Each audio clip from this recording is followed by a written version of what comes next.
அஸ்ஸலாமு அலைக்கும் வரஹ்மத்துல்லாஹி வபரகாத்துஹு. நான் முகமது ஆஜியார்.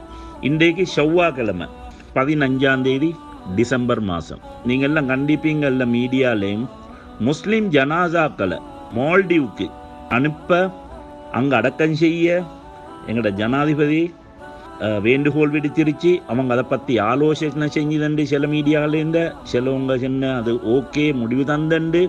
அது எப்படியா இருந்தண்டாலும் நாங்கள் இலங்கை இந்த ஸ்ரீலங்கன்ஸ் இந்த தாய் நாட்டில் பிறந்த இந்த மக்கள் நாங்கள் இங்கே குடிமகனுங்க பிரஜைக ஒத்தருமே கள்ளத்தோணி அல்ல பிரஜைகள் இந்த நாட்டு சிட்டிசனுங்க இந்த நாட்டில் பிறந்து இந்த மண்ணோட இறக்கம் உள்ளவங்க தூரவாக்கிய அந்த இறக்கத்தை குறைச்சிய அந்த இறக்கத்தை குறைபாம் பண்ணிய இது பெரிய ஒரு அநியாயம் பெரிய அநியாயம்.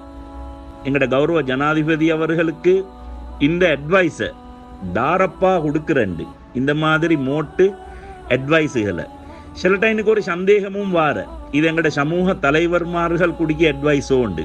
அப்படி இல்லாட்டி இனவாதிகள் ஆயிக்கலாம், இல்லாட்டி அவளோட அரசியல் அட்வைசர் ஆயிக்கலாம். தாரு கொடுத்தனண்டாலும் இதிலேக்கிய அந்த பாரதூரத்தை தெரியாமல் இந்த மாதிரி ஒரு முடிவுக்கும் இந்த மாதிரி ஒரு மஷூராக்கும் ஆலோசனைக்கும் வாரது மிகவும் பயங்கரம் என்று தான் என்ற கருத்து.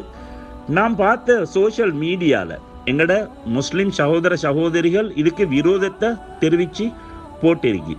அப்போ நான் யோசிக்கிய எங்களோட முஸ்லீம் சமூக தலைவர்கள் ஒத்தரும் கூட இதுக்கு எதிர்ப்பொண்டு தெரிவிச்சு டிவிலேயோ ரேடியோலேயோ பேப்பர்லேயோ சோஷியல் மீடியாலேயோ ஒன்றையும் காணல. அந்த கதையொண்டிக்கு மௌனம் சம்பந்தம் உண்டு. உண்மையிலே அதுக்கு சம்பந்தமோ அப்படியும் ஒரு நினைவார குரல் எழுப்ப வேண்டிய இடத்துல குரல் எழுப்பணும். இதைத்தான் நான் எந்த நாளும் சொல்லி வார முஸ்லீம் சமூக தலைவர்கள் விசேஷமாக அரசியல் தலைவர்கள் இந்த குரல் எழுப்பதாலேயும் எழுப்பு எல்லாத்தாலேயும் அதே போல மௌனமா நிக்கியத்தாலேயும் ஏற்பட்டுள்ள இது இஞ்சம் இந்த பிரச்சனை தூர போற. இப்ப இது மாதிரி நாங்கள் ஒரு குரல் எழுப்புறதுக்கு நாங்கள் கண்டோம். ஒரு சில தினங்களுக்கு முன்னுக்கு லண்டன்ல எங்களோட சகோதரர்கள் ஒரு சிலர் பேர் ஹை கமிஷனுக்கு முன்னுக்கு ஒரு அமைதியான ஆர்ப்பாட்டம் செஞ்சாங்க. ஜஸாக்கல்லா ஹைர். இது எல்லா சகோதரர்களுக்கும் ஒரு இலங்கை வாழ் ஒரு முஸ்லீம் என்ற முறையில் நான் உங்களுக்கு எல்லாருக்கும் நன்றி செல்விருக்கேன்.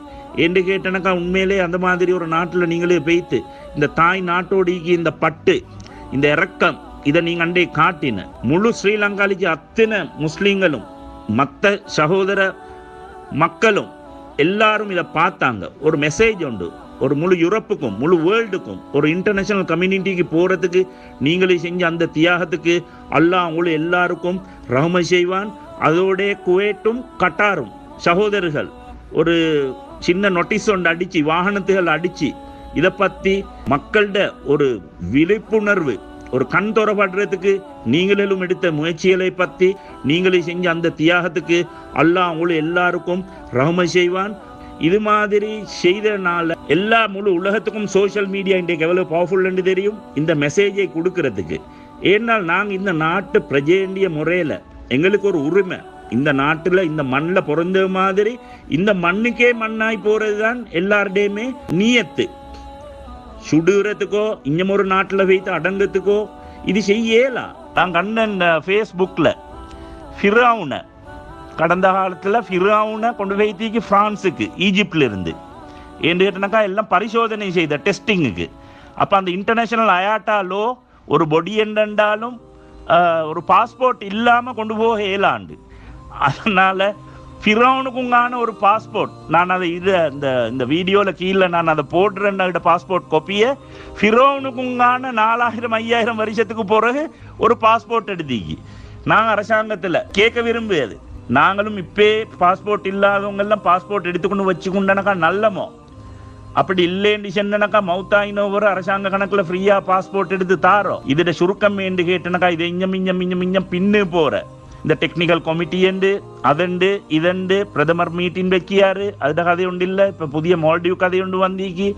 இது மாதிரி ஒவ்வொன்றா போனால் கடந்த மார்ச் மாதம் இந்த கிட்டத்தட்ட 8-9 மாதமாக கதை சொல்லியே காலம் போகுது. இப்போ இதுக்கும் ஒரு கமிட்டி ஒன்று போடுவாங்க, அதுக்கும் இந்த மாத கணக்கில் பிடிக்கும், கடைசியாக செல்லும். அது இந்த ப்ராப்ளமால் இதை செய்யலாண்டு போதும், ஒரு மஷூரா பண்ணுங்க.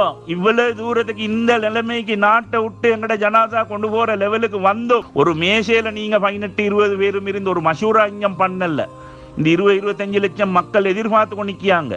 ஒரு பிரஸ் கான்ஃபரன்ஸ் ஒன்று வச்சு அட்லீஸ்ட் இந்த இதுக்கு எதிர்ப்பு தெரிவிச்ச 100% முஸ்லிம் மக்கள் எதிர்ப்பு தெரிவிக்கிறாங்க. நீங்களே மௌனமா நிக்கிற சரியான கவலையாய்க்கு கோபம் இல்லை, ஆத்திரம்தான்.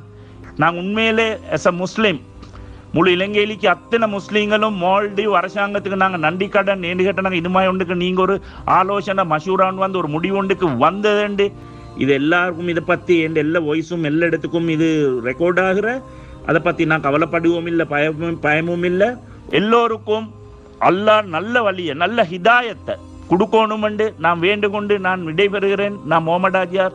அஸ்ஸலாமு அலைக்கும் வரஹ்மத்துல்லாஹி வபரகாத்துஹு.